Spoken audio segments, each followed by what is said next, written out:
Thanks for checking out another clip of the Cashflow Contractor. We'd love to have you as a part of our audience. Click subscribe wherever you get your podcasts. Duane, get into more of your methodology. Like you come in, where do you start to look? What is this? Kind of walk us through your methodology. So the first thing I do is I always look at where they're spending their money. So I don't give me a P&L, give me a disbursements journal. Where is the actual cash going out the door? And that tells me a lot. I also try to look at larger contracts about what is our larger obligations and where cash has to go in the future, and making sure understanding where are we locked in or do we need to renegotiate. But I start with the larger expenditures and work my way down and try to say what is the biggest opportunities to do something here. Because if you can make the big differences early, everyone gets on board because people start realizing, wow, this approach really works. We're actually making a difference, and before you know it, you have a lot of allies in the effort.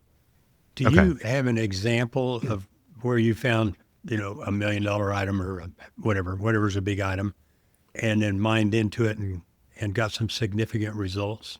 Yes, one of the bigger ones is kind of cloud computing right now, pops into my mind because it's such a hot area.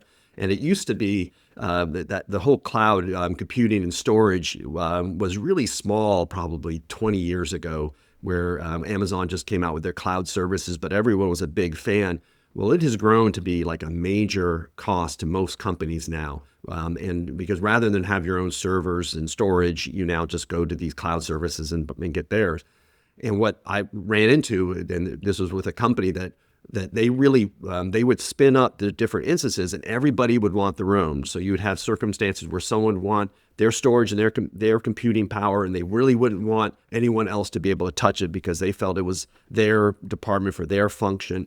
And you had a ton of different cloud type of services that were set up. They weren't being utilized. They were yes, within budget. People had budgeted for them, but the utilization was terrible. And in many cases, they wouldn't turn them off. They even had owners that had left the company. And so they really just weren't managing and controlling that cost very well. And it was just end up being a no-brainer where you could turn these things off, or you consolidated efforts to try to use the same instance in storage, and found ways to divide and manage that in governance, and be able to save 30-40% of the cost on those type of things. So there's a lot of examples where people just haven't drilled down on what they've been doing so long because it's inertia. They've been doing it for 10, 20 years, and no one's really said, hey, we got to challenge how we're doing things here. Yeah. Okay. So, and then what happens from there? So you've looked at where cash is going. You understand what obligations you have with cash. How do you move forward?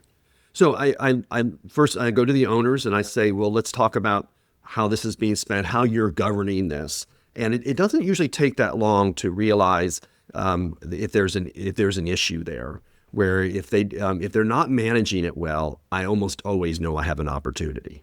So if I talk about their governance, how they're controlling the particular cost that's going, and that type of how they're approving it, and they can't give me good answers, I think I usually know I have a winner, and I just slowly approach a different method in order to try to figure out how big the problem is, how we're going to approach this. And I try to work with the owner because I don't want to ostracize that individual. I want to make them part of the solution so that they can help me declare victory and they can be part of the win. And then because of that, they become an ally and willing to support me and help me. And before long, we're able to come up with a solution that saves the company some good money.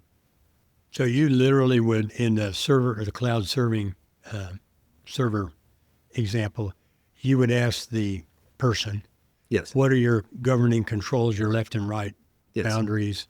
How do you compare costs? How do you audit who's using it? Yep. And they typically look at you and embarrassed and say, well, keep it, yes, but I would say that I think there's a few more steps in between. What would generally happen is I go there and of course, I don't have access to those systems. They don't want me, so I asked them, I said, well, give me these reports. Show me the utilization level, the instances that you bought, their activity level. And there's usually almost all the applications have a system that provides you these reports. So what is going to show you whether they're being utilized properly? And and how do you, as a manager, review those? And once you're talking to those people, they say, well, here's those reports. It is low, but this is why. And when you start drilling down to this is why, it's because, and you start realizing those aren't really great reasons. And they haven't really examined it. When's the last time you ran a report to show no activity per instance? And we haven't really run those. We haven't really done that. Well, hey, why don't we just take a quick look at it, see what it shows? And sure enough, it shows, the no utilization in 10% of the instances for the last 6 months. And then now, do I run off and go to their manager and say, look what this idiot did? Not at all. I say, look, I work with them and say, that's fantastic. And I let them report it up that I think we have an opportunity here.